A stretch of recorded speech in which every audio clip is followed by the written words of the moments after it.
Good day and welcome to another journal reading.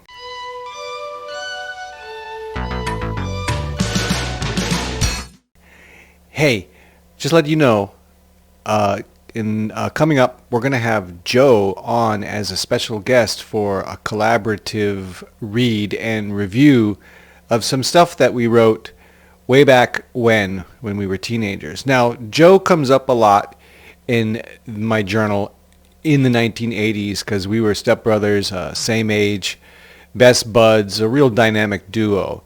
And you hear a lot about him in my journal. So I texted him yesterday and said, hey, you want to come on and sort of speak for yourself? And got some comments. People want to see Joe. So this will be interesting, Journal is about the past because when you go back and read it, obviously it's in the future. And when people come up, what a special treat to be able to bring those people back and bring another perspective on the phenomenon of learning where you have come from to understand better where you're at now. So in about a week, we're going to have Joe on and talk about religion. Not a political way, but in a very personal way. So make sure you stay tuned for that. Let's dive in and read, okay? It is December 8th, 1980, 9:26 p.m. Since it's later than I wanted to write this entry, and because I made such a grand one yesterday, I'll end this entry at the bottom of the page. One thing I want to say now that I wanted to last night, but couldn't because of the reason I'll explain now. I'm going to recopy the entry from yesterday and send it as a letter to my mom explaining it is a log entry. This will be more description of me than anything. So last night, I put a few things in just to make it good for the letter. Really schemy of me, yeah? Oh well. Ate when I got home, cleaned up in the kitchen, bottled up the hammers for my father's Christmas present. Buffed up the hammers for my father's Christmas present. Stretched, lifted weights, listened to tunes, did homework, took bath. I've got it all mixed up. The big thing I did, though, was clean the hammers up for my father's Christmas present. Good night.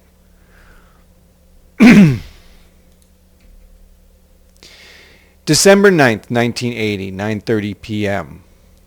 I got up at the old standard time of 6:37 this morning.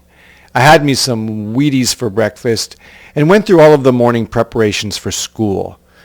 The morning bus ride was slightly different in that Joe and I were waiting for Pat Barron to do something to us so we could get on his case about how scurvy he is and then do him a little physical harm if he opened his mouth.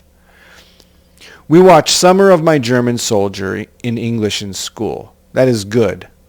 We still have more, though, to see.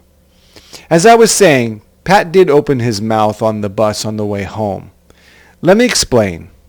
I am not the type who would ever want to bring out change through physical means. But this Pat Barron is 16 years old, burnt out, weighs about 80 pounds, and has a mouth that thinks he's Mr. Tough guy. He really is creepy to everyone and is a creep. I mean, what else can I say? He's been in jail for theft and runaway. Anyway, he's getting on mine and Joe's nerves enough for us to want to go too far so we can physically abuse him. I've already tried talking to him. Anyway, I and Joe just threatened and scared him today. He still ran his mouth, but I'll bet that what else he does. I know he's scared. I happen to coincidentally think that Joe and I make quite a forbidding force. We can use verbal, I can, communication very well, but we are both very physically able to communicate in other ways. We can be tough. We're quite the pair, brawn and brain. Actually, it's the dedication to a sound mind and a strong body. I ate lunch, then cleaned up my chores after school. I immediately got to my homework afterwards. I did it off and on after the parents got home. They forgot to pick up my pictures again. 7 weeks. I got my lab all finished up, so I ate supper and talked to the parents. An okay day as usual. December 10th, 1980, 4:22. Looks like a Wednesday. I have it in my blood right now. I have it in my blood to punch, fight, destroy, and demolish. I'm going through all of my punching maneuvers in my room to the beat of the loud AC/DC. I feel so mean and full of fight right now. I go through all the dreams of my punching out some jerk who thinks he's tough. It's going through my blood right now. I will explain tonight, but now I must pump some more blood and get set to lift weights. 10:10 p.m. I want to dedicate 10 pages in this log to say how much I want to know Lisa Welchel. I just saw her again on Facts of Life, and man, talk about having a fantasy love. Oh man, she is the type of girl that I like, looks-wise. I am daydreaming in love. I am daydreamingly in love. Since it's a little late, I'll just summarize the day and not get into what the above segment is. It's just a feeling I tried to describe at the time. I had a sandwich after school, then cleaned up the house as my chores. I then stretched and lifted weights. I can press 10 pounds more than my own weight and stand press my weight. I did it today and man, am I proud. First time, so I'm getting better. I then did my homework, ate supper, had a spitball fight with Joe and Dan, took a bath, and watched Facts of Life. That Lisa Welchel is outrageously gorgeous. Someday I still have to write a whole thing on who I am and how I am living now. All right, just for fun, let's throw up some screenshots of Lisa Welchel circa 1980 to see, to remember who I'm crushing on the television. Okay, Lisa Welch. Why was I calling her Lisa Welchel? Because she is Lisa Welchel. Google pre-filled in Lisa Welch. Anyway, so yeah, this was my teen crush. One of them anyway. I guess, yeah, I was into blondes at the time. Although, yeah. What? Lisa Welchel? She was in Survivor? Philippines? I applied for Survivor to be on that show, and right after the second episode, the Australia one. Hi, I'm Kent, like Superman, but call me Super Genius. I'm a man with a plan. My last name is Rala, like a fistful of dollars, and I'm smarter than your average 1-800 caller. Am I vain, narcissistic? Here's why I'm playing. I'd kiss a Talibani for the million that you're paying. Survivor's never seen a motherfucker play like me.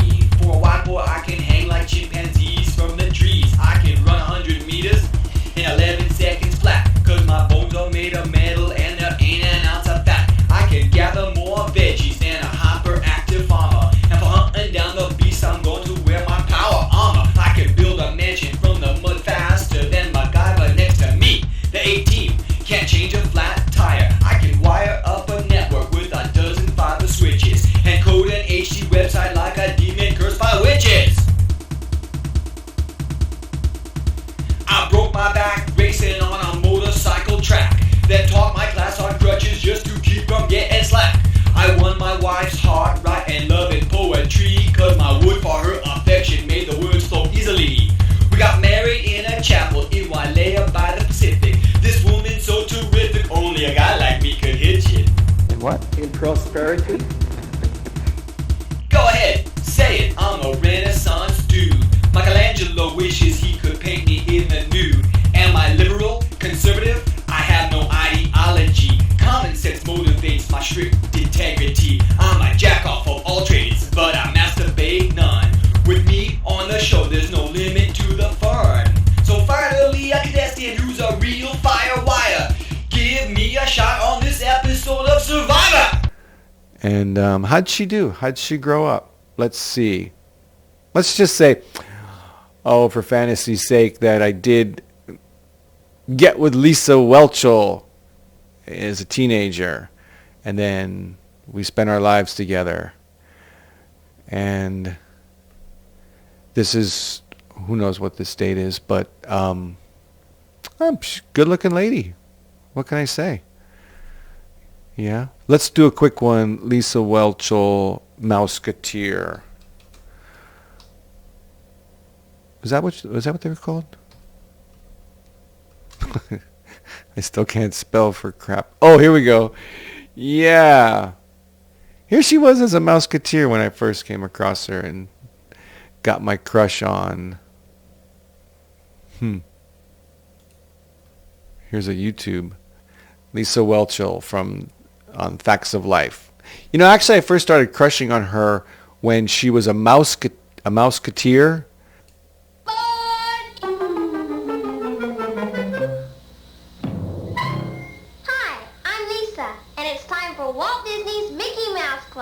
She started that in late 1976. Yeah, I first saw her right before I moved to Hawaii. And then after being a Mouseketeer, she became a star on that show, Facts of Life.